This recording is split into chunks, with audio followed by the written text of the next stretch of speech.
Everything muted. Okay, we're back again. Yeah, it should be. This is the Make Your Move podcast, part 77.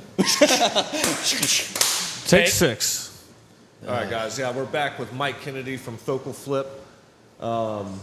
Mike, I actually had the honor of being on his podcast not too long ago, and got to basically, tell my story over there. And we found out that we have a lot of parallels in life and parallels in what we're trying to do. Like this whole make your move culture and what he does is very parallel. But Mike, tell us about what Focal Flip is. Okay. On your business side of it, what you do to market it, and tell us about the podcast and how that all kind of intertwines. Awesome. Yeah, so Mike Kannady, I started my business, which is Focal Flip. Mental health service, you can call it. We've got a podcast. It's kind of just this larger scale. That was the way I wanted to go, timeless with my brand. And the reason why I named it Focal Flip was because of my own life story, which I'm going to share today. But I ended up having to completely flip my life around. And it took with a significant look at myself and a simple change in perspective. And so basically when I created Focal Flip, I wanted to destigmatize mental health. And so from what I've learned, what I've studied, and what I've actually experienced, I was able to create more of a forward-thinking method that goes along with like AA, all these different kind of therapies like cognitive behavioral therapy, psychiatry, all that stuff. Yeah. And I wanted to make this stuff normal. So when I did that, I was like, well, how do I do this? I want to destigmatize mental health. Let's call it Focal Flip because we're going to flip your perspective. Flip it inward, heal inside, and like rip it right back out. I'm like, okay, so let's destigmatize mental health. How are we going to do this first? And so for me, I kind of reverse engineered my brand and my business. Yeah. I created the podcast as a marketing tool to destigmatize this sucker from a larger scale. Yeah. And then I was like, okay, for me, I've been a coach and an athlete my whole life. And I wanted to create a coaching service, a coaching practice where I can go in and do addiction, alcohol recovery coaching. So that is what the actual business is I'm a recovery coach. Yeah. Dual certified. And I use the Focal Flip program as part of that as well. So be portfolio coach with the ICF soon as well. But that's kind of what it came to. And I want it to be something that we can go massive with it, but we start right here locally. Right. And I did that because, I grew up on a farm. I wound up in the streets, and now I end up back out on the farm. And there's a story behind all that. And there was a stigma that smothered a lot of the things that I felt inside I couldn't get out. Yeah. And so, I'll share that journey with you guys of why we created it, because every single piece of Focal Flip is strategically intentional. Yeah. Very, very well thought out. It's placed where it is on purpose. And that is so we can reach men as well as women, but just to kind of normalize the difficult things, Yeah. I mean, what's crazy about mental health is, in my personal idea, is that I think everybody suffers with mental health. I was going to say there's not one person out there that has not suffered from some sort of mental health or some sort of crisis in their life. Mm-hmm. And it should become more normal to talk about it, because holding it in is what causes the problems. Could be more. So it's the truth, man. I think people are maybe embarrassed to talk about it. Yeah, that's the problem. We found that, and that's what you're doing. And yeah, we have found that. The podcast for sure, right on. is such a genius thing for it. Just to give my perspective of going on a podcast, number one, Mike is somebody that you can sit down and talk to. It is very easy. I actually was talking to the SK coaching staff about you one day. Oh, boy. And because they saw me on your podcast and they're talking about it, and they're like, man, he's really easy to talk to. You can just really open up. And I was like, you know what? You're right. Like, that is his secret in this. Cool, man. So that like double parallels, like that helps you in what you do, counseling people through things and helping them. But on the podcast itself, your guests basically get a free session. Is what it was like. Like I dumped out my entire life story on it. I knew it was going to be about mental health a little bit, so I wanted to tie that in with being an entrepreneur and why I did what I did. But it turned into dumping out a lot of. I told a lot of things I had never told anyone, and I did it on a podcast because you were so good at it. Yeah. Right. So I think that he majorly qualified because of that talent. Like that's something that you can't just go pick up somewhere. You have a talent right there. Well, thank you. Sets you apart.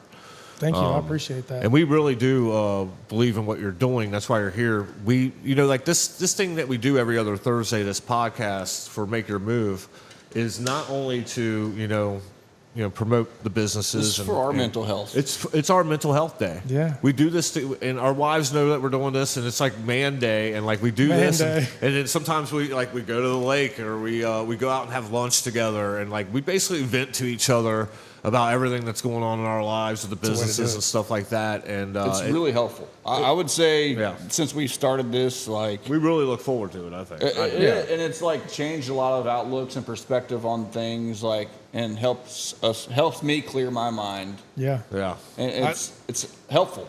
Yeah. Remember your first podcast that we had to delete to now? I think it's helped us. Buddy. I've listened, and that's what I've liked about you guys, because on your podcast, it is raw and it's real. And I also have a podcast. Yeah, we want to be real. Yeah, and I know what happens in these conversations before the podcast starts and after, and it's just, it's legit. Yeah, we're definitely going to keep it real, and that's what people want. If you want to make something, we're local level guys. We're not Joe Rogan, but everybody has a story to tell. Yeah. Right. And everybody around here is intertwined in business and family and schools and stuff like that. So I think that's what makes it interesting is hearing, how people got here, which will bring us right to it. How'd you get here? Tell us the story. I grew up on a farm as well, so I got a feeling that those basic concepts that you grew up with, I grew up with too. Get your butt up. Nose to the grindstone. Yeah, 100%. Tossing hay when it's 99 degrees Forking outside. cow manure. Yep. Yeah, so I feel like we're gonna have some parallels. So I'm looking forward to it. So I did that for a year. Absolutely. Yeah. Absolutely. Thanks for the kind words. I appreciate that, because that's genuinely who I am. That's who I want to be, and I authentically care about people. People do annoy me to death, but I do genuinely care about people, and I appreciate you guys sharing that, because I think we've all got to just talk about it. It's just normal. And the thing is, when you find out, it ends up being humorous. You can literally laugh about a lot of this stuff. Yeah. But for the longest time, I couldn't laugh, so I'll get going with my story here. So I grew up on a farm in Morning View, Kentucky. Both of my parents were poor when they were children, so they were poor. I was not. They gave me a good childhood. Yeah. So I was born on a farm. We had Black Angus cattle, tobacco. My parents gave me a good framework, a really good structure, a good childhood. And for me, right away, they put me in church, and then it was working on the farm until I could shoot a basketball, which was 6 years old. It's my shot of basketball. And literally been alongside my dad the whole time. So anyways, I became in love with basketball. The only time I could get out of forking cow manure or working on the farm was if I could get up shooting before he could get out forking, So that was my thing. And the neighbors would tell you, because I live on a street, we call it Mayberry, basically. The neighbors would tell you they would hear me out shooting, super early in the morning. So I had a love for basketball. That was my thing. But then, I was in church. I was doing basketball. I was in school. I did really well in school. But what I realized was I was trying to fit in with, everybody. I had some weird quirks about me and stuff that at least I thought were weird, here and there. But I wanted to cover that up and just try to be a kind of chameleon to fit into all these different groups, right? So what I found was I became a perfectionist at a young age. Almost OCD with stuff. Everything about our farm, and both my mom and my dad and our stuff is very organized and in line. And that was the way I thought I had to live my life, And my parents, it was like I said, it was awesome. Like I always say this ahead of time, like they didn't give me anything bad. Like it was what I encountered and what I experienced, you know. But I had this level of disconnect and inner conflict when I got into middle school. And that's when I didn't really know where I fit in, but I had basketball. I gained some weight, you know, going through the puberty age at that time, acne, all this stuff. So I was trying to fit in groups, but then getting made fun of, which was weird being an athlete and then getting made fun of too. You know, because I was a chunky dude my 6th grade and 7th grade year. And that usually doesn't happen if you're an athlete. It kind of shields you from some of that stuff. Honestly. Yeah, kind of, yeah. You would think, yeah. Yeah, and so anyways, like I went through those phases and I got into high school and I still was playing basketball. I loved basketball. Never drank. Always went to church. Dude, our stories are crazy parallel. Dude, everything by the book, man. Like, and I love people. I genuinely love people. I just became this perfectionist chameleon, over-promising, under-delivering, fake person. I really did. That's what I came. It was this whole stacking process of me living a facade. It really was. So the whole time, basically, for me, I didn't take any kind of drinks until I was like 16 years old.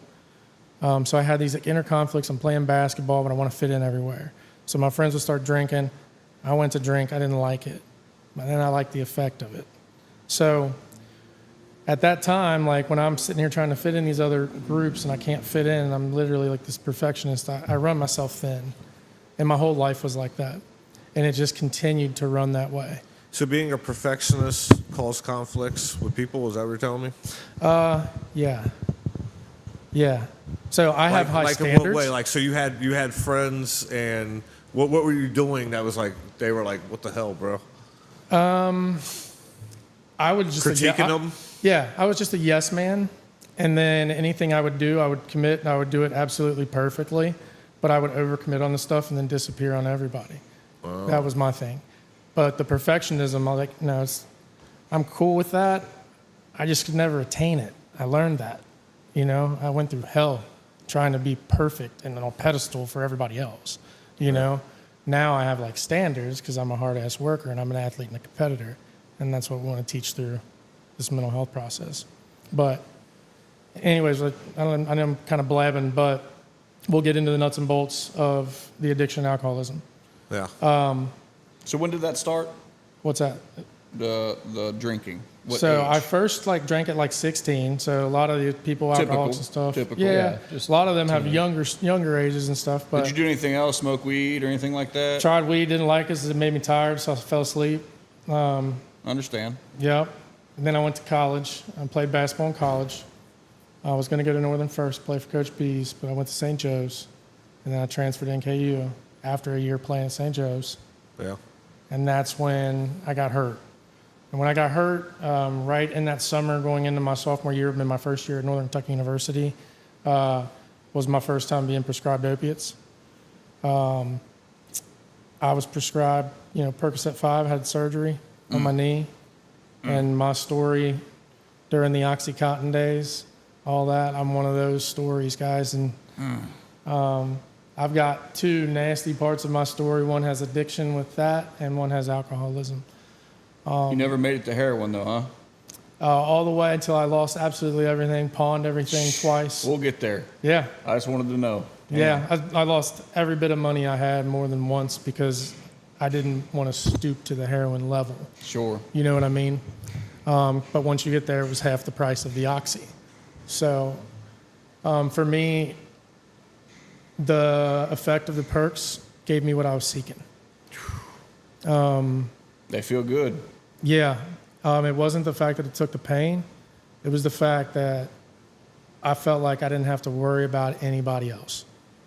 And my whole life I was worrying about everybody else. I've always been a caregiver as well. It's like I ran myself ragged. I've always had a pure heart, a good person, good intellect, but I ran myself thin to the point where I had to rely on opiates and other things to get my experience, my spiritual experience or whatever you want to call It it. almost numbed you to the point where you just didn't stress about being perfect all the time. Yeah, exactly. Yeah. Exactly. And then before you know it, you're stuck in this web of addiction. And But you don't even know. You don't. You're in the hustle of this thing. You're in the grind of waking up and not having medication, and the what you go to, the links you go to get it, is crazy. And for me, I went to as many links as possible to get it. I'd been robbed as well. It's sad looking back, but I've learned everything from that now, like why it happened, when it happened. It's a quick downward spiral before you even realize it. Did you have a group of friends that you ran with that did the same thing? So I tried to introduce a lot of them. Actually, one of them's sitting in the background right now. But I tried to introduce them to like the opiates, because once I realized, like, a doctor gave me 120 perk 5s, at that point, like, it was game on for me. So hold up, I want to go Did you back ever get here. to the point of doctor shopping? I've done doctor shopping, pole stories, doctor shopping, pill mills, you name it. Shit, So man. you hurt your knee playing basketball, and you got Percocets, right? Yeah. And so when those ran out, what happened then? Did you call them back up and try to get a refill? Tell them your knee still hurt? Yeah. And, Your mind right away is trying to go in the hustle. So immediately you want to get refills. Immediately you want to make your pain worse. And they just handed them over to you. Back then, yeah. Back then, right? Because I Back noticed today, because my son went through leg break. Yeah, they're and not I went they're through not my giving you surgery. a ton. They ain't trying to give you shit now, Oh, man, which is a great thing. Yeah, it's Yeah. much better now. It's Yeah. much more regulated now. Got you. So they were giving you refills. So how many refills did they give you after your original? Oh, I would have 3 refills at a time, just like a regular thing. So, and then it went down to when they started. So how long would these when they last caught onto you? my pattern, they dropped me down to 1 month. And then I started to go. I'd find another doctor to go to as well. And then So you could just skip it over to another doctor and get another. Yeah, you could Doctor find shopping. doctor shopping. Okay, that's yeah. what you were meaning. Okay. Yeah, your addiction literally takes you to any length. When And they don't cross-reference, I guess, back then, to see like if you went to another doctor and got a. It's almost So- like going to Kroger and going to Rimke. Your shopper's card don't transfer. So part of my story is I got Wow. caught. I got caught, and they let me go. And here's what's unique about it. So that whole process happened. The Percocet ran it all the way up into the oxy process, and then I have an overdose. At that point, like On pills? on oxy, yeah, it was 6 OC80s. Holy shit, dude. Yeah, it was rough. You took 6 at once. Yeah, it was over the span of a few hours. Where were you a few at to when you several did this? hours. Back at the farm. Oh my And Where I was raised. how old are you? I was in my early 20s. I've been right after my dad had his stroke. So Did you have a girlfriend at the time or 2009, anything maybe like that? 2010. You're just a single guy? single dude at that time. Single, yeah, that's raw. That's Yeah. well, you ain't got a woman there to keep Yeah. you in line. Dude, Damn. that's a lot. Yeah, and when I was an athlete and like always a good person, very involved with the community and church and stuff. So like my name was I built a good name for myself. Yeah. So my parents, I love them to death. My dad still never knew to this day, rest his soul. But, my mom was embarrassed. We didn't want anybody to know I had a problem, so I was allowed to pick one friend and find an outpatient clinic that wouldn't have any kind of track record, and I could go and try to get healthy that way. And so that's when I was introduced to Suboxone. I picked one friend, and we would drive down to Suboxone Clinic in Danville, Kentucky on a Saturday, and I would start using Suboxone, and I would come back and do a landscaping job, and I'd be using Suboxone correctly until I found out that I could flip those too. And at that point, I started to, it was... So what's the difference? What's the difference between that alternative and the Isn't Oxycontin? it an opiate blocker? It is an opiate But you still blocker, so get it blocks the receptors. It works similarly to like methadone. So they are avenues that can lead you to being dry, maybe not sober. Right. From my experience, Yeah. because I've actually cheated the Suboxone system and I've actually done it correctly. And doing it correctly took me 13 and a half months, but it was after I got caught. And the reason I got caught was I was sick inside. The opiates were helping me feel good. I'm still like carrying on careers and stuff, but like I knew to stop taking the pills for 3 days and hold on to 3 Suboxones so I could pee clean. But the Casper charts were what I never thought about. And So the Casper charts your where whole they mind track. frame was just all around getting this drug, how you can get it, how you can get around all this. Yeah, I was completely broken inside. I was just a shell of myself, just trying to feed an addiction and not understanding what it was. So the thing about opiates is it's not like alcohol and it's not like benzos.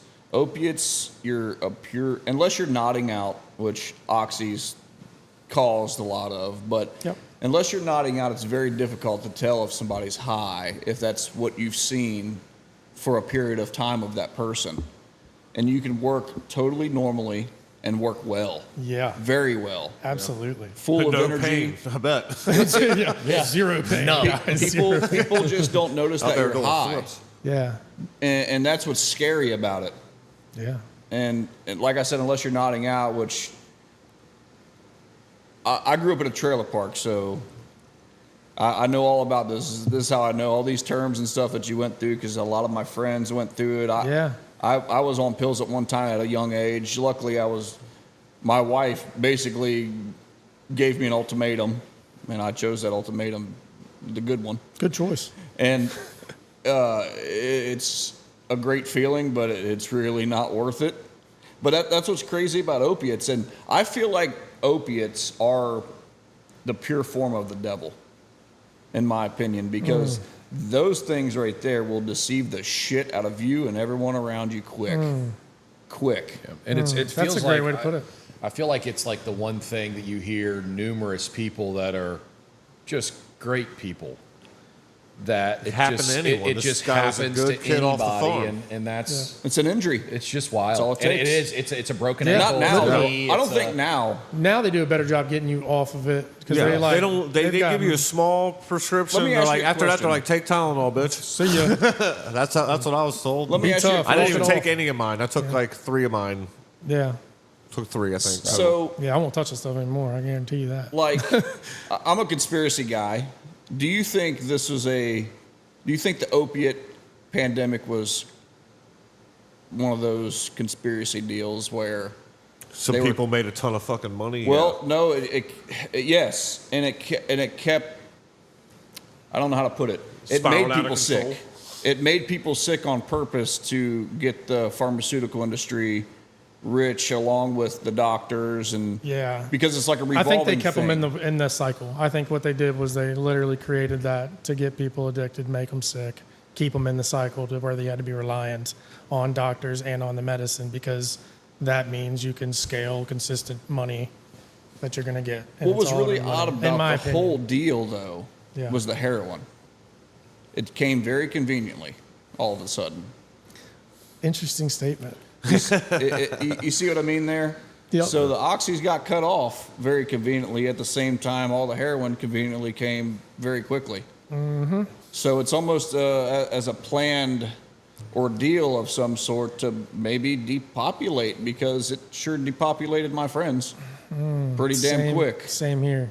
And it's not like I think it's what it is the depopulation is a result. It might not be their intention at the beginning. Their intention is to get your money, but they don't care if you die from it. Yeah, I think, yeah. But the heroin, though, I don't know if they're making money because it's on the street. It's not like you're getting it yeah, from they're a doctor. just staying in the cycle on the heroin street drug part, and not yeah, going yeah. into the Yeah. pharmaceutical side. But then Well, again, I think we were. that's happened just naturally, like so much supply and demand, because the opioids aren't available anymore. Because they realized our society was crumbling. Like basically, you have all these people who are supposed to be great people and supposed to be great members of society who are addicted to this shit. And like you said, they're out there just like zombies. Well, it's very. At it's some very point, they got to be funny. like, "Wait a minute, we fucked up here. Let's draw this back." It's very funny how it worked in the war overseas in the opium fields.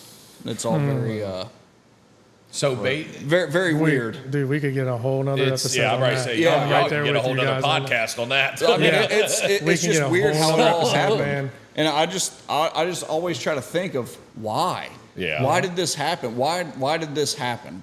It was for a reason, but I just don't know. I can't figure it out. I feel like money and power has been the main drivers of a lot of things in life. Has to be, right? So. And it's unfortunate. But yeah. All right, so you're doing everything you can to get these pills. Take us back into the story. All right, so we're doing Suboxone treatment. I go down. My biggest mistake was, being prescribed opiates and then going to the Suboxone clinic, but then trying to get it one other place. So I went down to that Saturday trip to Danville with my friend, and when I went in there is when they caught me and they showed me my Casper chart, and they said, "We know that you've been doctor shopping," basically. Yeah. Dude, I've gotten off on so many different things. I've been shown so much grace. It's insane. It's ridiculous.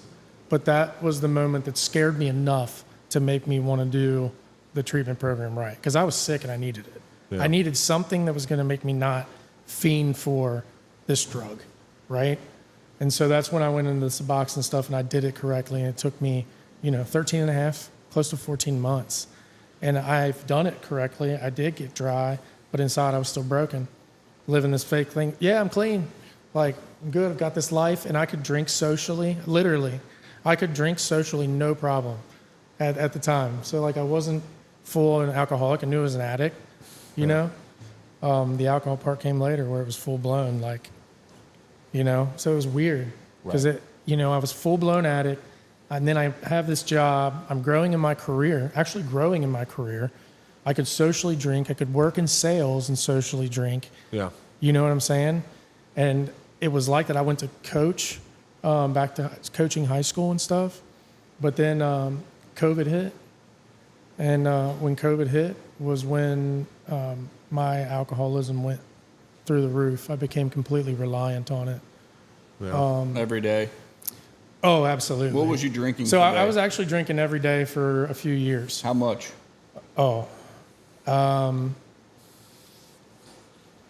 Well, on the bourbon, when we'd start, it'd be at least a fifth to a fifth and a half when we'd start. You wasn't doing it for flavor?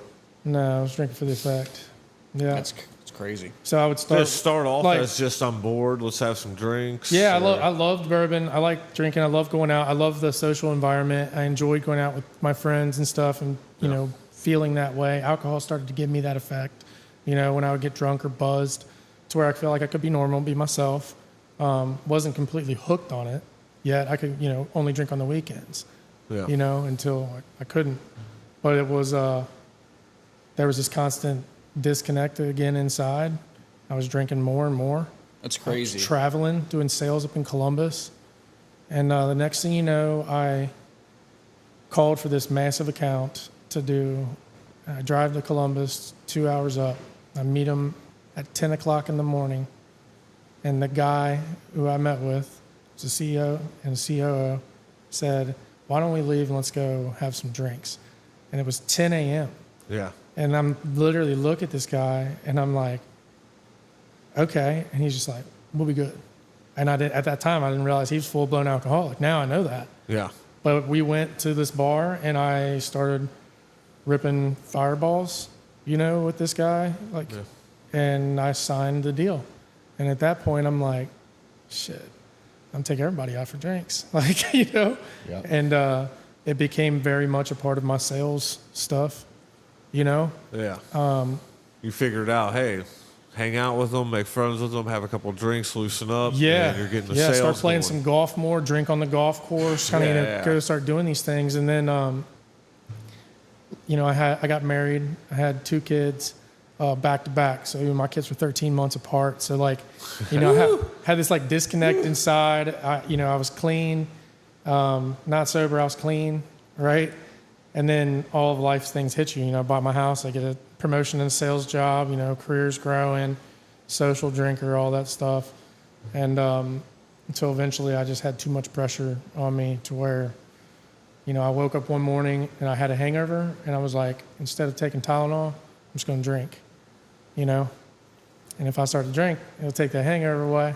We'll just go into the day drink and start. That's when you know. Yeah, man. So so then I started transitioning to day drinking, trying to mask it by, hey, pool day, or something like that. Yeah. Start drinking earlier, just those kind of things. I just became completely reliant on it.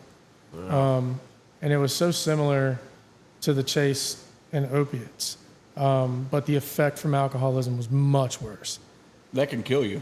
It was you can't. Opiate withdrawals can't Like you kill said, you. you can function on the opioids. You can function on opioids, When but you're drunk off bourbon, you're not functioning.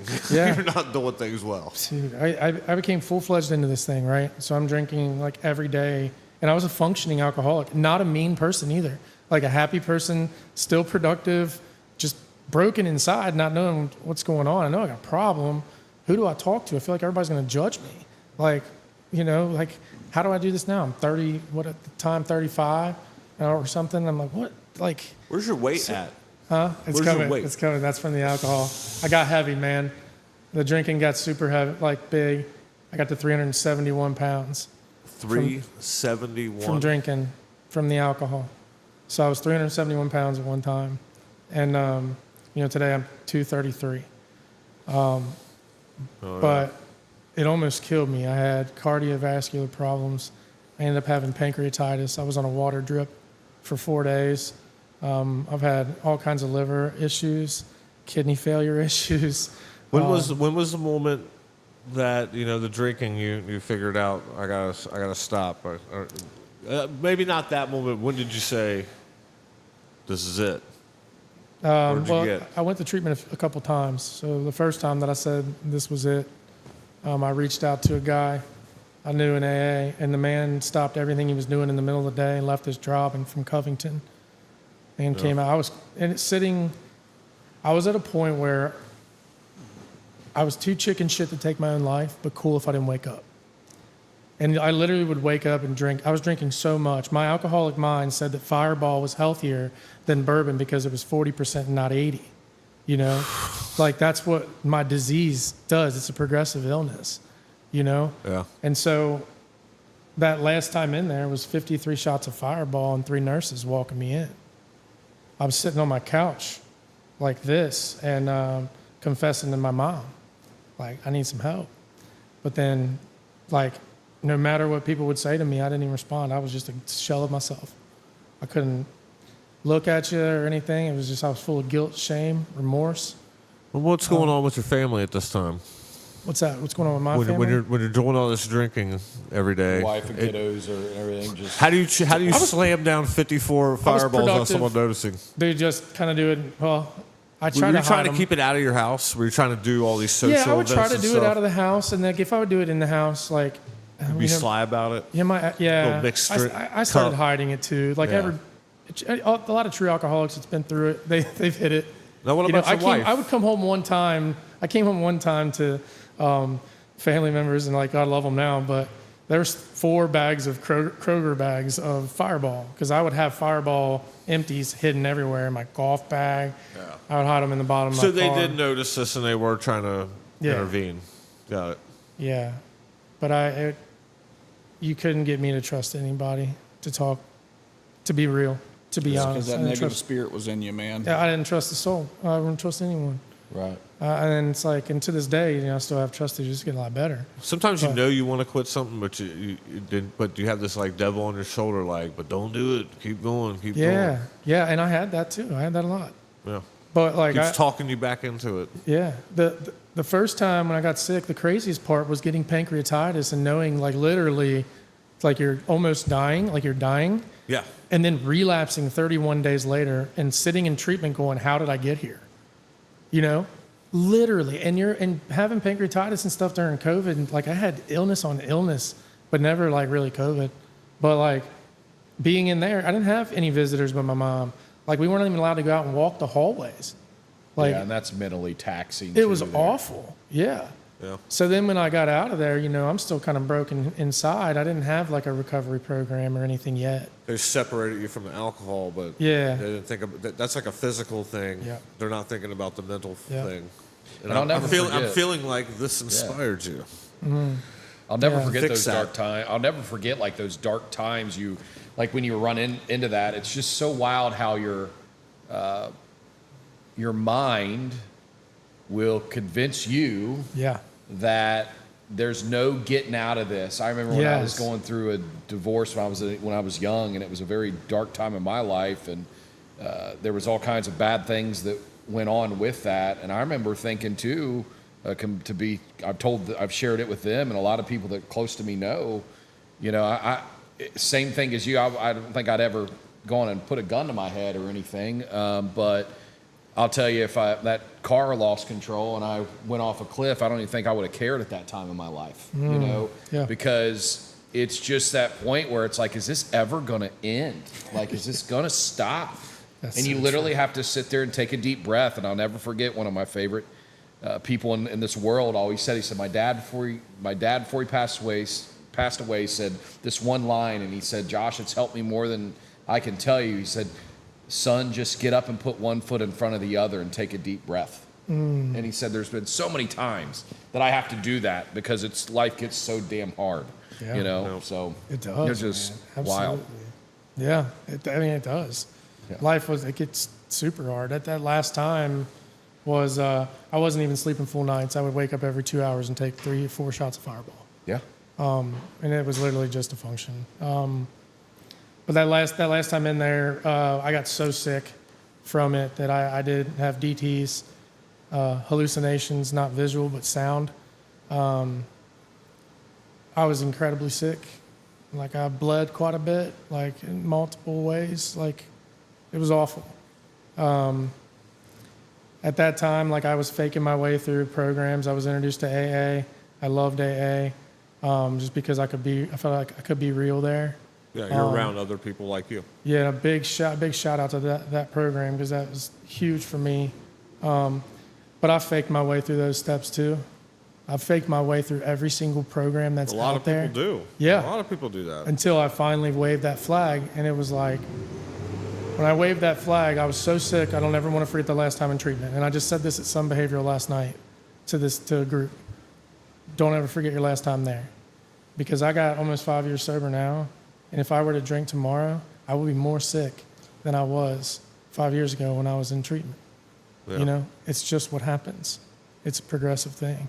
But that last time in there, I met a dude that said, why don't you just take a look at yourself and not give a shit about everybody else? You know? And I was like, yeah, I'll do that, but how do I do that? And this dude started showing me it. And next thing you know, I'm doing like the 4 steps of Alcoholics Anonymous, and I'm 43 pages deep. At that moment is when I realized I could take a look at myself. And it changed my outlook, perspective on a lot of things in life. Yeah. You know, it flipped my perspective. It is what motivated me to create Focal Flip. I got frustrated with seeing programs not work and stuff, like after I got clean.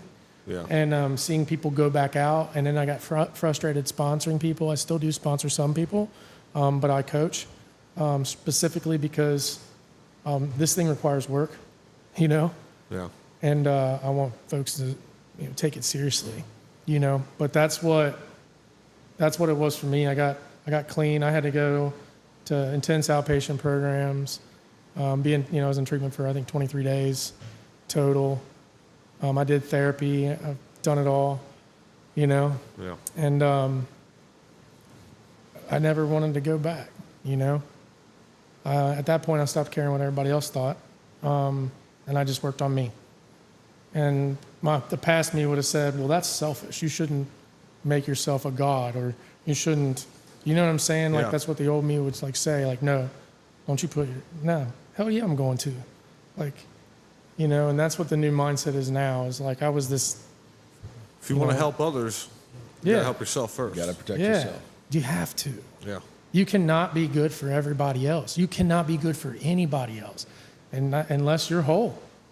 Right. You know, you only be good for maybe a little bit for something, but you got to be whole and present. What was there anything spiritual that got you through those times? You know, I think my spiritual journey has gotten stronger since I've gone through crap. Yeah, so I mean, is there like a deep spiritual sense to you that helped you get to that? Big time, huge. I'm a Jesus guy. I follow him. That's who I follow. I fell away from that dude, and I hated him. Yep. And I Yep. hated the church, and I hated everybody for Yep. quite a while. Amen. So that was one thing I did not share, because I had seen good from church, I've seen bad from church, but I've got a lot of amazing people that taught me that great framework. But I kept looking at good and bad too much. And every time I would see bad, I would be, oh, like bad, poor me. I didn't look at this thing as spiritual ever. So like, no matter how long I was in church and stuff, like I've always had, I believe in God, I believe in Jesus Christ. I read the Bible and stuff, but I didn't understand spirituality. They all, I would say I have a relationship with Christ, but I did not understand. I didn't have that. I didn't know what walking with the ebbs and flows of life is, or what the universe is, or whatever you want to call it. But I did have that spiritual experience. I had a psychic change. Yep. All that happened in recovery, in my room on a single bed, when I was told to read 164 pages out of the big book, and I could read, but I couldn't comprehend it. And at that point, I didn't know what else to do. And I prayed, and a guy previously had said, you should just read the stories in the back of the book and find people like you. And that's when I was like, oh man, all right, just be cool with yourself. That's when I first had a change. And then when I was introduced to AA, they said God, and I'm like, oh man, I'm kind of mad at God right now. Like, I didn't really commit to AA, for a while. I was the guy sitting in the corner, and then by the end of it, I was the guy sitting with 50-year vets, 50 years of sobriety, because all I want to do is lean in on these people like you guys, folks that have sobriety, experience, love in their heart. They put out good fruit. So like, this whole thing is spiritual. For me, my personal belief, it is a spiritual malady when it comes to this disease. So you'll encounter a spiritual experience. Yep. And one cool thing I like to say is, these stores, they call them beer, wine, and spirits. Yeah. It's for there. a reason. So, I mean, at the whole time, we're all seeking this spiritual experience some way, some form or another. That's the wrong spirit to search for. Yeah, and we try to label everything, and that's the part where I had to like kind of move away from the labels, Right. and start to learn how to be present, Right. And that's when I could start poking my head back into churches and stuff, because I have a lot of friends that have led me in great directions, but I would still kind of be hesitant when I'd go in, like sit by myself, maybe not feel like I'm connected, because I felt like I could more connect with the Right. addicts and alcoholics and a lot of athletes, Yeah. So I found in my journey in life, like I just, I can really get along well with people that's been through some crap. I just feel like it's more authentic, it's more real. yeah, man. I think the thing the church has gotten wrong for a long time, but I actually see a shift, in my opinion, in churches overall is, churches have finally started to get a grasp, and I've been blessed to go to one that I feel like does do a good job of this. But like, churches aren't for the fixed up people. Yeah. It's for the broken. It's for the 100%, man. And You don't go there because you're people perfect. don't Amen to realize that. that. Yeah. Amen to that. It's what happens outside the walls, too. That was my biggest thing, was I got too caught up in the brick and mortar type stuff. Like, I know. I want to be out in the field. Like, put me in the trenches, and you're right. It's for broken people. And like Richie said earlier, like, we started with this affects everybody. That's why I do the podcast the way I do. That's why I had people tell me I shouldn't do specific things. For example, not do coaches and athletes. Don't do sports. That gets away from your whole thing. Well, what I'm going to teach you all is we're going to flip your perspective, because this affects all of us. Yeah. All the way down, as simple as anxiety and stress.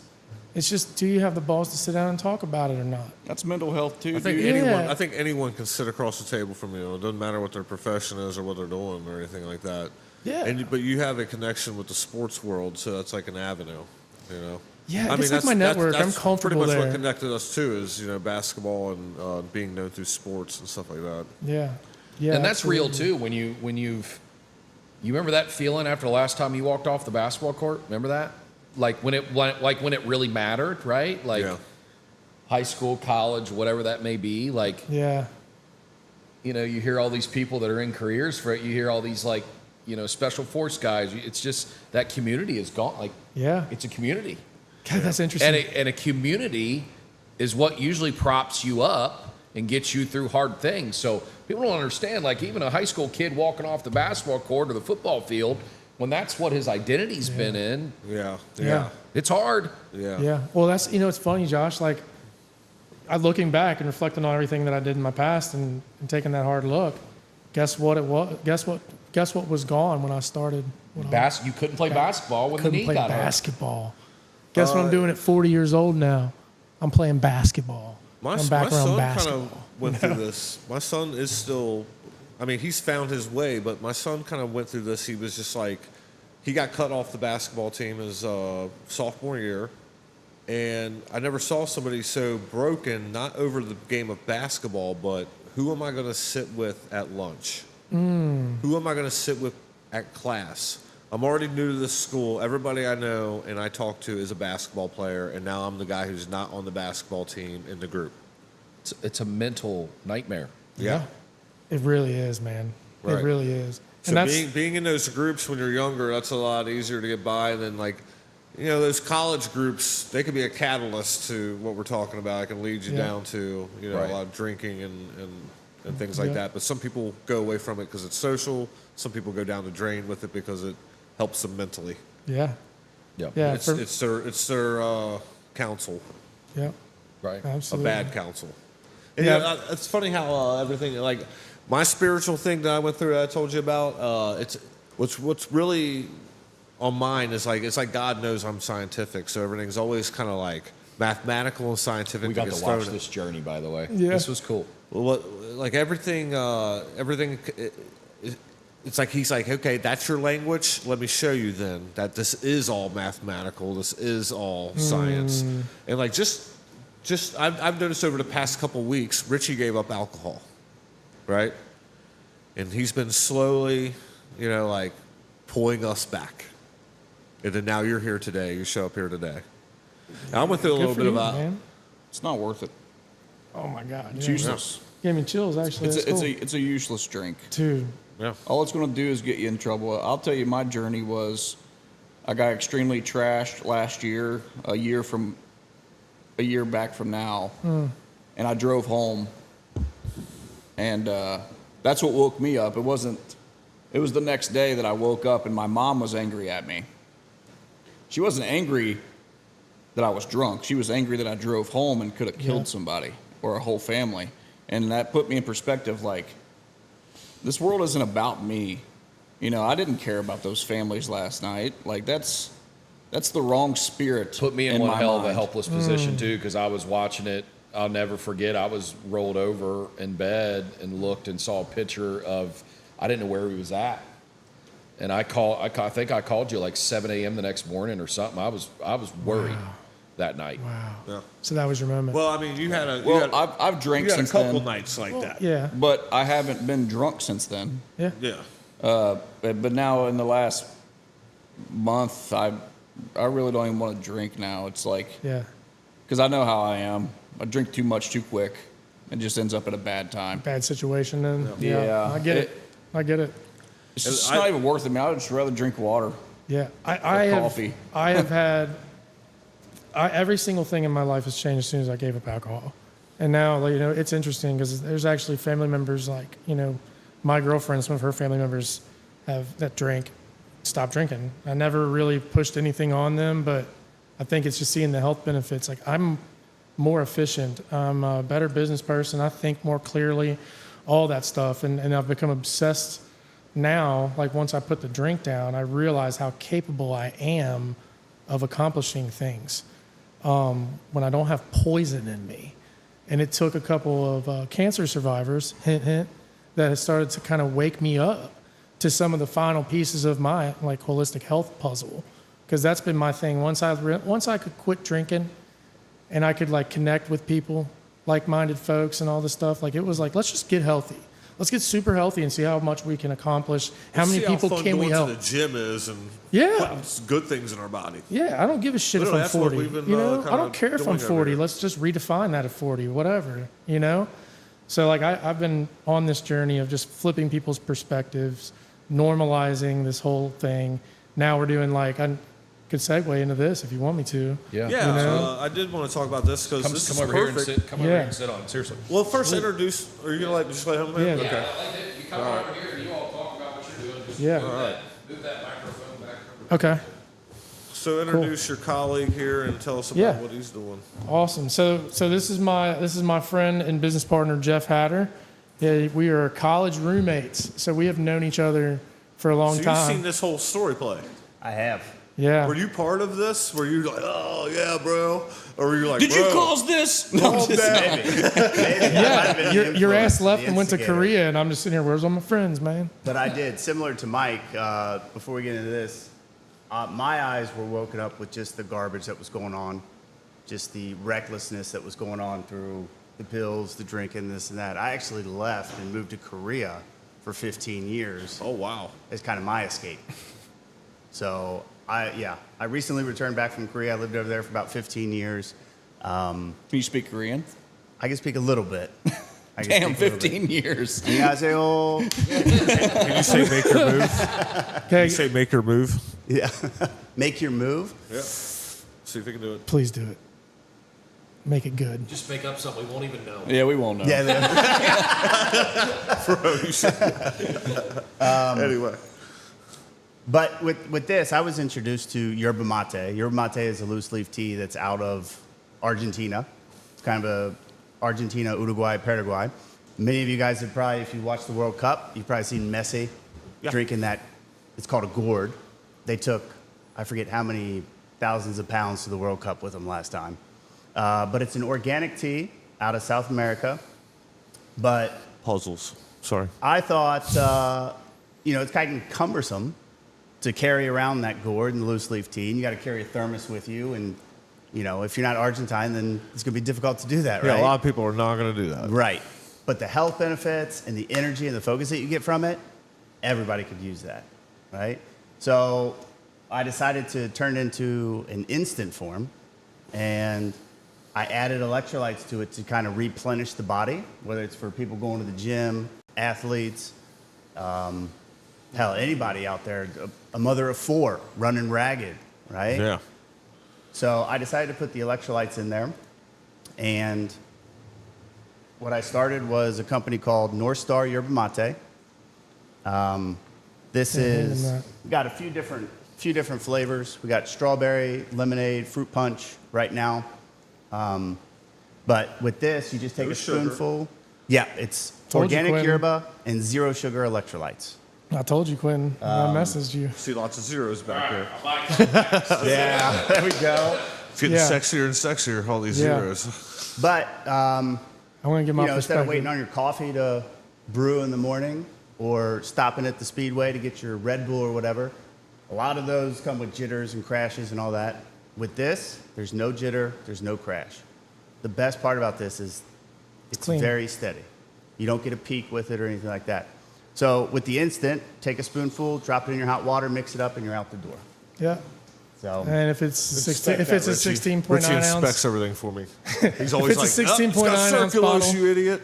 put two teaspoons in it if it's a bottle of water. Does it? Yeah, bottles So of water. we're going to taste this stuff too, right? Yeah. Yeah. Jeff, hook us up. Let's do it. I'm gonna give them my perspective of when. you want me to get some stuff to Is this the same thing? prep it? Yeah, it's the same thing. That's But the this is 150. lemonade, so these are different flavors? Yeah, we Yeah. got lemonade, strawberry, and I think a fruit punch. You remember how I was just talking about 1 tablespoon how per science, God, everything. What have I been posting about all week? Giving up energy drinks. Energy is drinks. Something I just did. Yep, he kill did. you. Went to I unsweetened just tea with give lemon. up shit. That's what I've been doing. It's just I'm not doing it anymore. Well, it's Just time to quit. pick up shit then. Right. I'm about to So- pick this up because I'm looking for a drink. Yeah, I'm gonna tell you what me happened get with some me. stuff real quick. Yeah. So he kept trying to convince me to drink this tea, and I drank it maybe 2 times. He would literally send me the stuff, and I'm on the go. I do a Smells lot of good. things. I like to multitask. I do all these things. So last year we were sitting here talking, and he was like trying to get me to mash it and drink it. And I was like, dude, I just don't want to deal with the time of doing that shit. And so I was like, if you ever come up with an instant, I was like, there's a lot of business gotta folks make and it people convenient. that could do it on the go, So he like calls me after he moves back There's plastic here. cups over there, back there. That's probably going to be. He calls me after he moves back here from Korea, and he's in his mom's basement. And he's like, "Come try this. I got, And we started taste testing things, and then, dude, for me, it was the mental clarity, the focus. I got clean energy, and I did not crash. And I'm like, what is this, How long does it last? Like the energy is like. dude? You don't know when Yeah, it one stops. of these drinks. What really? is this? It's all like that's what's so unique with it. Like, That's what's awesome about herbs. dude, I had I want that at the lemonade, gym the for last 2 sure. days. Yes. Like, I had just lemonade talked to guy. like one people, but I sold to 3 or 4 different people already. So what is this? And our trainer bought it and stuff, and he's like, "This is unbelievable." And so, I like it better hot. Okay. Like So is this the different flavor's from these hotter two, or and is this saying added in with this? it's pretty good what he did. But the fact that it's 0 sugar with electrolytes, it's. Oh, okay. Got it. We had 3 trade shows, did well at all 3. But I always, whenever I'm with So him, the 10 is just what's I different always tell about him- the 10? all right, drink it, go walk around, come see me in 10 minutes. Gotcha. So just Because like, That quick. dude, 10, 15 minutes, man, it is like, you notice a significant difference in your focus. Like, I've had a couple of guests drink it, before it was actually like packaged and everything. Halfway through, they're like, Yeah, and they're like, what is this? let's go run. Yeah, actually, Austin and Malia Alexander took it to their college. yeah. Yeah. Yeah. Oh shit. That guy's a beast. So you make all yeah. this So we think, Right now in my house. nice. yeah. It's just me packaging, mixing, all that stuff all by myself. And you're looking for what? An individual packager? So we're looking to expand off of this. We're looking for a manufacturer and distributor. The little rip-off packages. Oh, we'll be going there. That's what we need, baby. That's what we need, baby. Yeah. Right in the water. It's just expensive. Is it? It's expensive. Yeah. Yeah. Yeah, that's why these, That's why you don't see them these as element much. packs are $2, $3. Really, because of that. Well, because Yeah. the packaging and, Yeah. and labor is $1. Yeah, it's wild. we gotta find a way the to solve smaller, that. Those smaller ones are way We more gotta find a way to expensive fix than- that. Don't look at the color of it, will you? Doesn't matter about the Dude, color. I like tea. You know that. I like tea, so I'm not. I was not a tea drinker at all.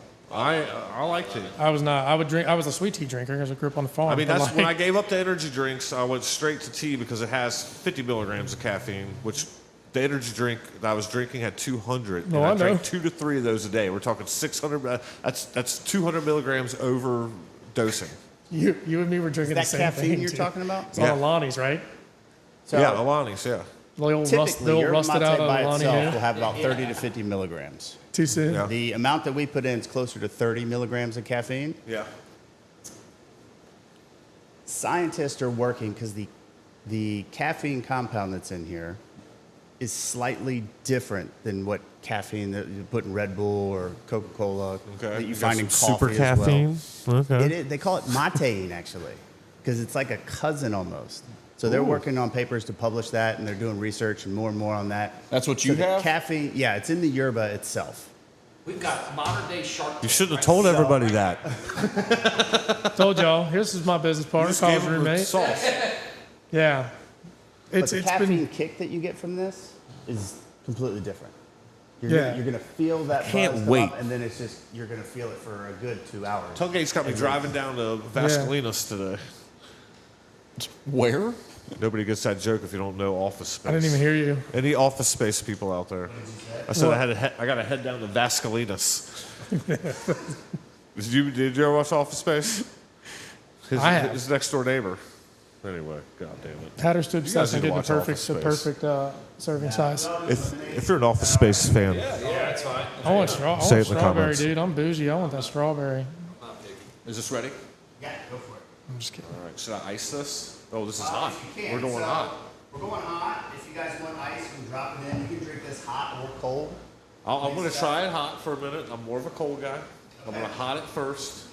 The hot, the flavor pop, the flavor pops a little more on the hot, but And with these pouches, what's a little bit different with these pouches is you get to determine how much, right? So typically we do about a teaspoon per 8 ounces, which is a coffee mug. Let's pause for a second.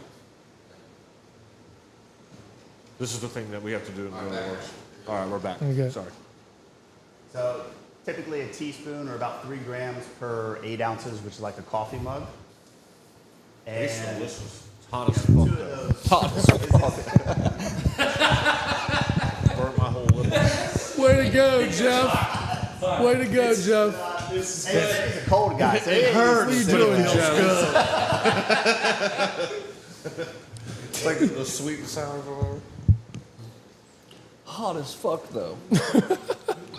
But when it comes to those individual sticks, that's all you're going to get unless you're adding more sticks in, which is, Yeah. you know. That is But hot. this you can regulate how Arnold much you Palmer want. tea. Well, how good. can we Dude, go wait deep till- on this wait shit? till you- Can we put too much Wait in? till the rest kicks in. So you're saying 1 teaspoon, It don't make 30 sense. milligrams of caffeine's in it. It's amazing. But it's the different caffeine. It's different. It's you'll It's that good shit. Are we only at a half hour? No. Oh, okay. I was gonna say, how's that happen? It's 11:20.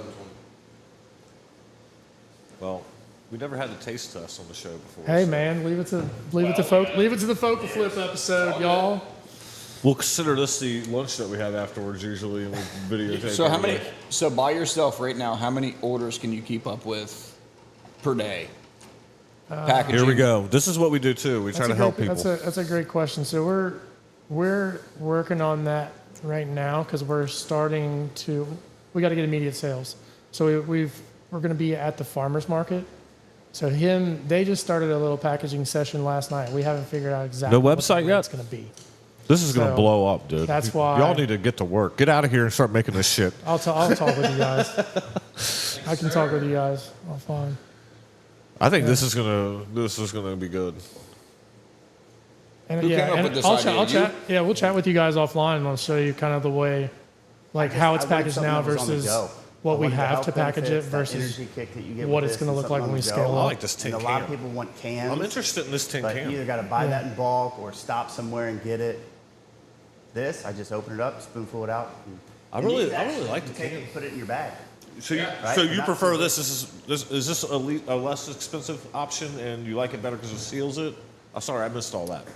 I just like the look and aesthetic of the can. I feel like I Right, just the chuck tin? these cans Yeah, at we put people, we put and the they just first chuck their logo on money there back too. at me. Yeah. Sorry, my marketing mind's on fire So, right now. suggestion from my side: get with the Koreans or the Chinese. Get you a bulk of bottle funnels. Include them in the bag. That way, you can scoop it out with the funnel, put it right in the bottle, hit a button, it Bingo. drops down in there, shake it up. Yeah, you're see, done. You already done? Yeah. So I'm trying to get spoons or a funnel like the that. spoons is what you were looking at. Some stuff that's Yeah. just already I like in the the funnel. bag for people. I like Yeah. the funnel. It's already there. So like I said, when you have this on the go, that's one reason I went with this packaging, is the size of this. This one you might be able to if you have a backpack or something like that. But the tins and the black, throw it down in your bag.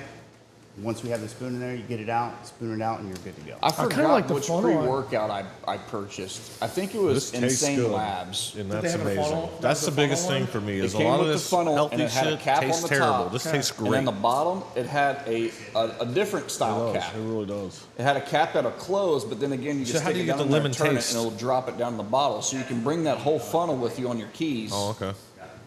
That way you can want some? bring. So that's going to be a game changer Yeah. for you guys for sure. A funnel or a spoon to have included in the bag. We were looking at the different spoon designs, but now you just said funnel. I'm not going to forget it because we have to. Funnels are dope. Like we're gonna have to make a couple of pieces for some of our machines that we have for processing that involve a funnel. We're gonna have to manufacture our own thing. What is that, mine? I'm gonna be on cocaine. No, You got the espresso. I can't hear you. Oh, yeah. That's a good question from the camera guy. How much does this shit cost? Yeah. Have we figured out Let's the nuts and go. bolts on cost yet? Dang, that's Yeah, super of course. hot. Everybody wants to know. Yeah, it's hot right? as piss. There's ice over We got there. ice. Ice We can machine. Drop some ice in there. Yeah. Yeah, But one thing, what I like to do if I want to drink it cold is I'll mix it hot, like a lower quantity, mix it up because it mixes a little bit better hot. But then I'll pour cold water on top or put it in a water bottle and cool it off that way. Yeah. So it mixes better. But Yeah, Since Yeah. you're serving us ice up. all of it. I like it hot though. It is very good hot, but it's a little hot. I love it both ways. If I'm outside working or something. But during the day, I'll in make that it- heat, Yeah. yeah. Melted down already. I put some in there. Yep. So we're selling them the tins or 50 grams. So they're $15. You get about 15, 16, so about $1 per serving with these. Easily doable. The black bags are 100 grams. These go for 30, and you get about 33 servings out of these, so a little bit less than $1 for that. Less than $1 a drink? Yeah. And then Now you're 100 fucking talking. 150, and motherfucker's again, about spitting. $1 a piece. 150 grams for those. These are 45. So Hell yeah. for less than $1, So I looked up you some get that funnels. energy. You take them That's out? the funnel I'm talking about. Oh yeah, scoops and then dumps. Scoops it in. and I dumps got right you. in. Ooh, I like that. 30 cents a fucking piece. How many you got by? I like that. Probably so much. 1 billion. Get that. I already got Get it right that here, from son. you. It'll be right Yep. as we walk out the door. Yeah, I because think you guys it's have ease of something right use on the 'Cause go. that's- we've already been looking and working into that. So when you brought up the funnel thing, I'm like, oh my god, I get it. So is your background, and you may have already said this, I snuck out real quick. So is your background kind of this, or is it not? Or, I mean, because to me, it's impressive you just figured that out in your basement, I'll be honest. I'll tell you He's what, like, I went to Korea for 15 years and I'm in the basement grinding this shit up now. I can watch TV in my basement really well. Can't really do too much else, so. No, believe it or not, I was in the education sector over in Korea. I started out teaching ESL, English as a Second Language, at Yeah. different after-school academies, moved into the public school system. The last 7 years that we lived there, my wife and I started a business, educational business, and then I worked as a communication professor in the university. Wow. So when we came back here, as I was telling Richie, I just wanted something that was simpler, on the go for me. I love it the traditional way. You wanted to fix a problem. That's a true entrepreneur. Yeah, I wanted to fix a problem. And when I started, it was just for me. And then something clicked like, oh, I know other people that drink this. I bet they would like it too, Yeah. Now, And then I what- made a bag one time, and I started sharing it with people. And then Mike came over, saw me making a bag. He goes, make more of that. So we started getting more bags, making Yeah. it. And it's just kind of grown organically from So there. this being a tea and it's coming from Korea? No, No, this it's is Argentina. from South America, Argentina. Okay, got it. Okay. Yeah, Argentina and Brazil. Do you have a good supply? I do have a good supply. They make the yellow yerba mate canned drinks, Yeah, and those mate, you know, are and all that. absolutely fucking terrible. They taste like apple cider vinegar. I'm glad somebody else said that. Yeah, they're We awful. say it, I don't yeah, even for know how sure. they keep those fuckers. I don't understand. It's disgusting. So that this brand- is good shit. I like this. That is brand Dude, you're I'm telling talking you. about was And the like I first said, to 10, 15 introduce- minutes, man. We'll be. Yeah. We can start a whole They nother were the episode first in to 15 introduce minutes. it to America. It's They good kind of stuff. brought it over. A couple college kids out in California started producing it. They kind of set the path down for us. You know, I can't. I'm not a huge fan of it, but I can't diss them because they kind of got us in the door here in the States. But yeah, there are a lot of brands out there. The tea itself, the traditional way, can be quite bitter. Some of them come with flavoring in it. Some are mixed with orange peel or different herbs and stuff in it. Yeah. Something different about this extract, even the traditional way. The traditional one has a hint of sweetness to it. Right. So I'm not That's sure what's why more needed. people got into that. Yes, exactly. Because they're like, I don't, they'll try the traditional way, and no, not for me. Yeah. But the extract has sweetness, and I was like, okay. Even my Argentinian friends, the first time I made it for them, were shocked. Like, that's sweeter than normal. I was like, well, Awesome, man. that's the way to go. Yeah. Very good. So how does this connect with Focal Flip, or is this just a side thing away from it? Obviously, This flips your focus.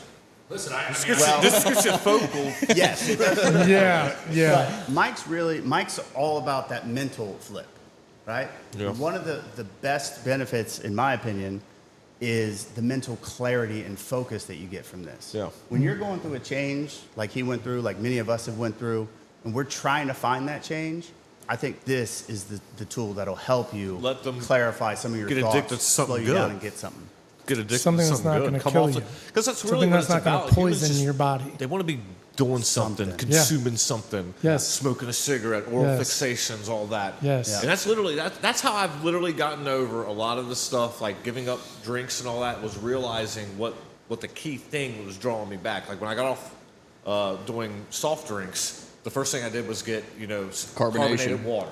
Because it was carbonation, the bite, that's what had me, right? Yep. And then I did the no sugar, but it's sucralose for a while, Yeah. Yeah, And then- went to Frescas, and then you. Yeah, the fresh scub, 1 gram of sugar only in that, but yeah. I'm slowly pushing it away, and then the energy drink was like the other thing, and it has I don't know what's in the Alani's or whatever, but I know it's like way too much caffeine. It's not the caffeine that I need. It's not the like you said, the mental clarity I need that I want. The caffeine just basically blocks off your receptors. You're still tired. Your body's still going through it. Yeah. But it's just like, okay, it's fine. It's still covered, yeah. And then I noticed that after a while that me and my wife plateaued off. I could drink an energy drink and go pass out, go to bed. Go to bed. That's when I'm like, this isn't even doing the intended purpose. Man. And then I got a couple bad ones from them that tasted bad, and Yeah. I was like, it's just a good time to stop. And I just stopped, and now I'm on like a week. So I think there's like a negative about caffeine, like there's a reaction of your body if you have too much. It like does something. You're not to supposed your, to do over to your 400 atrial- milligrams it is the causes, top, like, I think. some Yeah. type of atrial something, and it slows down your heart rate Atrial fibrillation. to counteract what's going on. Yeah. Because your body knows, like, hey, you might die in a few minutes, so let me make you tired and calm down so you don't do any physical activity. Yeah. Because if you do, you're going to die. I'm sitting there drinking. Yeah. I'm going to the gym. Well, with this, you're not getting those heart. I don't want to call them palpitations, but your heart rate's not going to speed up like it does with Jitters those and all energy that. drinks and Red Bull and all that. But the other benefits of this, it's got anti-inflammatory properties in it, right? Saponins, it's got polyphenols in it that are anti-inflammatory. And that comes with the yerba leaf mate itself. in the leaf. Yes, naturally Got ya. occurring. Yeah. The theobromine in this is that, that high you get when you eat chocolate? That Yeah. euphoric feeling? I have a fucking problem with Natural in this too. So that's what lifts your mood with My this. next addiction, bro. Chocolate? Yeah. Literally, I'll be up in the middle, like everybody will go to bed, and I'm like, I gotta find a piece of chocolate. Dude, I'll be rummaging through, like, oh, there's a Cocoa Puff, that'll work. Like, it's that bad. That'll work. Yeah, it's that fucking bad. dude, I did Damn, the dude, fattest that's thing bad. ever last night I and know. stacked the Kit That's the Kat next bar on a addiction cookie. I'm trying to kick. So you're saying this will help me on that, too. Yep. Oh, Yeah. yeah. Yep. I like you guys. Get a chocolate Here's- flavor. I've been in the business world, so that's I do when we have some came special along. flavors I'm in an my back idea pocket. guy. What I'm hearing here is you're the mental guy and you're the physical guy. I think that you need to take what you guys are doing and create an ecosystem that's part of Focal Flip. And you need to throw working out in there. So it's intake of what you're taking in your body, working out, hitting the gym, and then mental clarity with Bingo. your boys and I love it. counseling and all that. That triangle is something I think that could sell as a package. So is it L-theanine that gives you that high in the gym for pre-workout? So L-theanine is. Have you ever seen the movie Limitless? Yeah.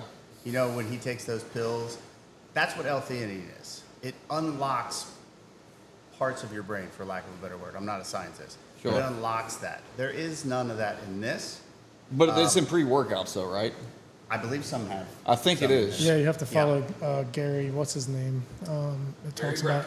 Yeah, Gary So Burke. it'd be really cool He's to, really big on to even L-theanine. steer this off and make a gym pre-workout Right. and include other. You have a huge branch of opportunity here that you Yeah. can do. Yeah. Yeah, different types of. It's really Yes. really cool. You can even include this into a post-workout protein shake, and you can make vanillas and chocolates and Yeah. and you have a wide range of. You guys have a lot of fun. Are you patented yet? Thanks, or man. Are you trademarked? Thanks. Or anything? We're having a blast with it. Like, Working on that. people loved it right Don't away. be stealing his So fucking idea. You got something. All You right? got something He's got right something going here. Let the guy cook. yeah. But that you got a wide range of opportunity here, especially if this is working like you say it is, Yep. between all types of people. Yep. Then yeah, So here's a kind of a crazier question. I'm assuming the microphone's picking it up, but all right, you were close with him going through all this stuff, correct? So you as a friend, I'm sure he was beating himself up mentally, and I'm sure a lot of people beat themselves up mentally thinking that everybody thinks you're just the worst person in the world because you're going through this. You know what you as a friend, how did you kind of help him get through this? Because I'm assuming there's some kind of bond this is one of the reasons why this is happening. When you came back from Korea, was he already clean again, or was he still going through it? And you guys hooked back up? I believe he was clean by that time when I got back. Because I got back late 23. Yeah, it was clean. What the hell made you go to Korea? I went to Korea in, was it 2009? Out of everywhere in the world, you went. Yeah, it you was the year chose my dad Korea. had a stroke. Yeah. Yeah. I chose that on a whim. I was doing some research. Actually, a buddy of his came over who I think he's still in Border Patrol. Randomly brought it up, and I went, I'm going to look into that. Because I internally was going through the same thing he was, Okay. and I didn't know how to help somebody if I couldn't help myself. Yeah. Right? So my only thing was get out of this. Right? Escape, run away I from thought he had gotten a few jobs at Enterprise, whatever, different places. I was like, You were okay, he was he's functioning. doing Yeah, that, yeah. right? Yeah. the You're functionality watching he was talking him about. on the internet, and things are going well for him. But Dude, absolutely, right? Bingo. Like, gotcha. Gotcha, man. One of my biggest regrets in life was leaving him and some of the other people that were in that for that escape, not being there for them. It's probably what was You needed. can't though, do dude. that because it makes. It's probably what was needed, though, dude. It goes back It to what he was said. 100% needed. Focusing on yourself first. You got to do Shouldn't that regret it, first. man, So you because did, I now think you look. did the right Yeah, thing. exactly, man. That's what the whole And thing once again, was everything meant works to happen. out. Everything works you out know? right if you had the right direction. You got back. He's clean, and you both have a new perspective. Yeah. You guys have flipped the script. Yeah, that's Yeah. it. And now you're working together to help people. You did Yeah. a focal flip, man. Yeah. Both of you. But it was cool too, because like I've had a year under my belt of just stepping out on my own, you know, and he has a full-time job, a family, everything, and now it was like he's ready to, you know, this is the Make Your Move podcast. Like he just literally made his move. Like he got his EIN love it. not long ago. We just published the website last week, you know. So All I can tell you is life is still going to suck, but you pick your suck. You guys are going to be working your butts off doing this, but it's going to be awesome. It's going to be Yeah, But I have fun doing Incredible this. we want to be I know hanging he with has you fun guys while we're doing it, though. We'll all grow together. Yeah. You know. I love it. Well, guys, that's probably our longest podcast we've ever done. Probably. I'm sorry. What are we on? Well, thanks for having us on. that good, I bad? appreciate We're it. not done. Yeah, Spirit animal time. Yeah, fucking spirit animals. We can't do that. I didn't come up with a spirit animal for him because I didn't know he's coming. Yeah, you got to do one off On the fly. That'll be on the fly for me. But I've got one for him, and it's the tortoise. And the reason why is because they overcome perseverance. It's the old tortoise and the hare. I like using a shell too. Using Yeah, a shell. you kept on mentioning I'm in my shell. Built this Yeah, shell, hiding tortoise. inside the shell. You've mentioned that multiple times, and the tortoise always wins over the hare.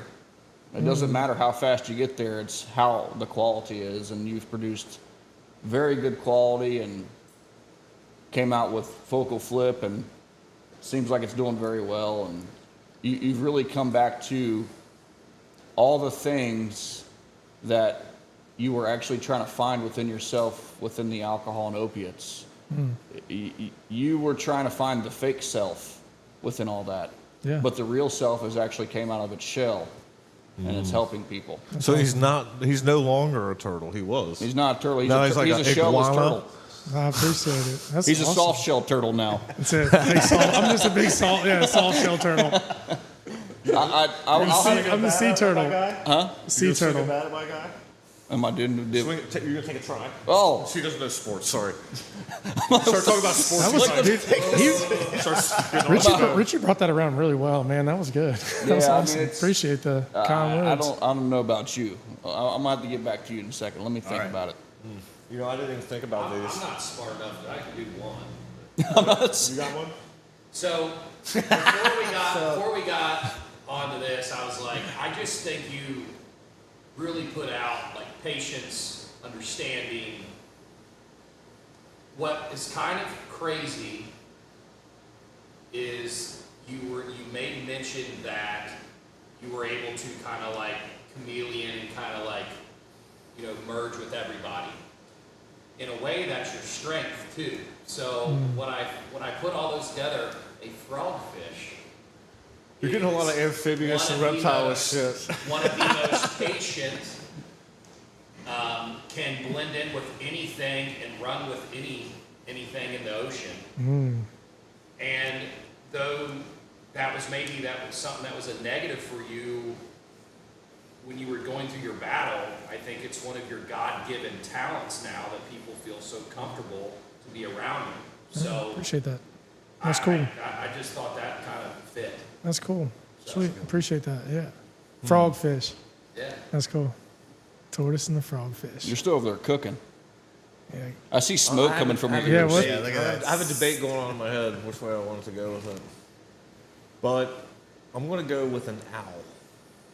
Ooh. This is also top 3 patient animals. Did you know that? It's what? That's one of the most patient animals too. So it came Yeah. up on the list. That's Can't that's believe what I was how- thinking. Like, because I go back to you being a great listener, and I just think about wisdom, and like an owl is like always just kind of sitting there quietly and taking in things. They're very smart animals. That's what I'm getting. I'm getting owl from you. I like it. I'll take it. I'll take it. Because I feel like that a lot of times. I feel like I'm just constantly aware of a lot. You know? Yeah. Like, And it's like I'm you're hovering, you know? You ever been outside, you don't even know the owl's there, so it's like, ooh. It's just fucking right there the whole time, spying on your ass, listening to the conversation. An owl, There's that damn owl. Where is he? an There owl is he. will I watch hear him. their prey for up to 72 hours before Patience, they attack. yeah. The patience and listening. Yeah, I think dude. that's Then in here. yeah, 100%. I'm like that. That's, This guy's yeah, an that's adventurous me. fellow. I That think is me. he's, who 100%. hauls off and just goes to Korea. I'm getting. I think you're a salmon. Through your adventure. You're a salmon. Yes. That's it. Go, Salmon. Richie. Tell him. Now I don't have your full story. I just know that what you did and where you came from. And salmon, they have a school of salmon, and they'll breed or whatever, and then they'll migrate away for a long while. Oh, okay. And meet other Migration. people or meet other salmon Ooh. and migrate back to see how everybody's doing Yep. after a long while. I think it's years actually. That's really all I have from your story. So that's what I'm going to You're relate definitely an explorer. to you. Yeah. Oh, 100%. I see one of those. How many countries have you been to? Or how many It takes a lot continents? of guts, man. This This is like Korea. Sounds great. What are those little monkeys that are real small and they're like this shit when they walk? I saw it too, guys. I know. I saw it too. Very adventurous. I and, do- I do it for a living, so I'm on those Whenever pages they a lot. I see, you saw it see them too. on videos, it's like tourists somewhere, and they come up and they're like stealing their shit. They're like checking out their stuff. Very adventurous. That's what I got for you, bud. That's why we love this segment. It I makes really everybody like- laugh at the I think end. it's the coolest thing, I man. had a monkey stole my wife's flip flop in Bali. Yeah, so That's what I'm saying. Those little motherfuckers. What are yeah. you guys gonna do if I came back with like 3 tattoos of like frogfish, tortoise, So last thing owl, before we and go. like I don't ever tell them about it. It just like shows up on my arm. And we're like, so can the people that are going to watch this, do they? Do you have a Where website? are you all going to be at? Website? Yeah. Tell us all that good stuff. yeah, so our website's published. We're working on getting the cash in there or a payment method on there. But if you reach out to me, if you DM me through North Star Yerba Mate on Instagram, DM me, let me know what you'd like. We'll get you your product. Facebook. Facebook as well. Yeah, North Star Facebook's up Yerba and We're Mate. very now. grassroots right now. If you want this shit, you got to hit them up in the DM Yeah. and be like, Yeah. bro, yeah, and we are let gonna me be. Venmo you that cash. We are going to be in the farmers markets. So Oh, yeah? July 20th, we'll be in the Bellevue Beach Farmers Market. It'll be their first one. That's once a month. And then we will also be in the Independence Farmers Market. 15. So we confirmed that today. For the 10, 15 for the 10. 30 for the black 30 Mylar for- bag. 30 for the black, and 45 for the white. Yep. It's really good. I'm going to buy. And then how do they get a hold on Focal Flip? Like, what's the best? Yeah, Yeah, if we got for- somebody out there who's struggling with, because you help everybody. Obviously, you have the experience in alcoholism and, Sure. and the drugs and all that. I've even had some conversations with you before about your services. How can you help somebody out there who's looking to sit down and talk to somebody? I'm telling you, this is the guy to do it. He's going to let you vent, and he's understanding, and he'll try to help you deal with their problems, probably more than just solve them. A lot of things just can't be solved. You got to deal with them and work them. Yeah, 100%. It's all the social media outlets you can contact me on. My website's pretty established now. You can contact and literally book an appointment with me. I do like free consults with people because it takes me a minute to get in there. Because I get in there once I figure you out. You're Yeah. with me for 3 months is really all you even need. come back, cool. But that's what it takes to get you flipped. Yeah. So you can contact me on Facebook, Instagram. Email is info@focalflip.com, or you can email me at mike@focalflip.com. So those are multiple different methods to get a hold of me. I'm going to start adding the WhatsApp button because I didn't really promote myself as a coach as much as more if I promoted our content and what Focal Flip was, from a large scale. So now we're going to really start pushing that coaching piece. Awesome. So we'll have links and stuff that you can go to. Literally, We'll have a link in the podcast too. Yeah. Yeah. Yeah, focalflip.com. Those are the emails, Facebook, Instagram. We're on YouTube, Spotify, Amazon Music on our podcast as well, and Apple. And if you want to be a guest on his podcast as well, I would just go through his website, I'm sure, and contact form and all that good stuff. Yep, absolutely. All right, folks. This is the Make Your Move podcast. I loved it. We had a new product. We talked about mental health. Good stuff here. Awesome. Some making your move type fellows right here. Awesome. All right, till next time. Peace. Yeah, thank you guys. Congratulations, you have made your move.